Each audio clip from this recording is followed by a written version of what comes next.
আসসালামু আলাইকুম ভিউয়ার্স, সবাই কেমন আছেন? আজকে আমি আপনাদের সাথে কালিজিরা ভর্তা বানানোর রেসিপিটা শেয়ার করব। আশা করি আপনারা মনোযোগ দিয়ে দেখবেন। তো প্রথমে আমরা এখানে পেঁয়াজ, কাঁচামরিচ এবং রসুন একসাথে ভেজে নিব। এখানে আমি অনেকগুলো কাঁচামরিচ নিয়েছি এবং ছোট সাইজের ৪টি পেঁয়াজি নিয়েছি এবং একটি আস্ত রসুন নিয়েছি।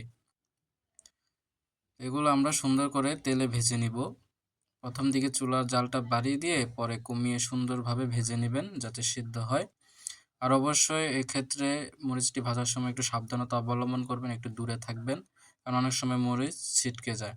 তো এই পর্যায়ে আমরা কালিজিরা ভেজে নিব। কালিজিরা ভাজার পর এখন আমরা এগুলো বেটে নিব।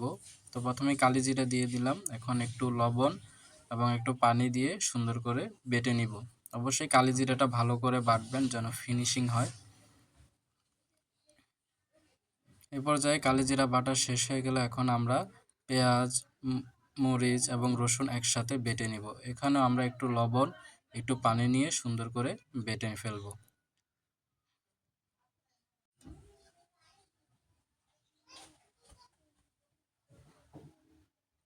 বাটা হয়ে গেলে এই পর্যায়ে আমরা কালিজিরা এবং এই মরিচ বাটাটা ভালোভাবে মিশিয়ে নিব। অবশ্যই হাত দিয়ে ভালোভাবে এভাবে মিশিয়ে নেবেন ভালো করে। দ্বিতীয়বার বাটা লাগবে না একসাথে। এভাবে আপনারা মিশিয়ে নিয়ে তুলে ফেলবেন, তাহলেই হয়ে যাবে। এইভাবে আপনারা বাসায় ট্রাই করে দেখুন, অনেক ভালো লাগবে খেতে। এতক্ষণ ভিডিওটি দেখার জন্য ধন্যবাদ। ভালো লাগলে অবশ্যই লাইক এবং চ্যানেলটি সাবস্ক্রাইব করবেন। ধন্যবাদ।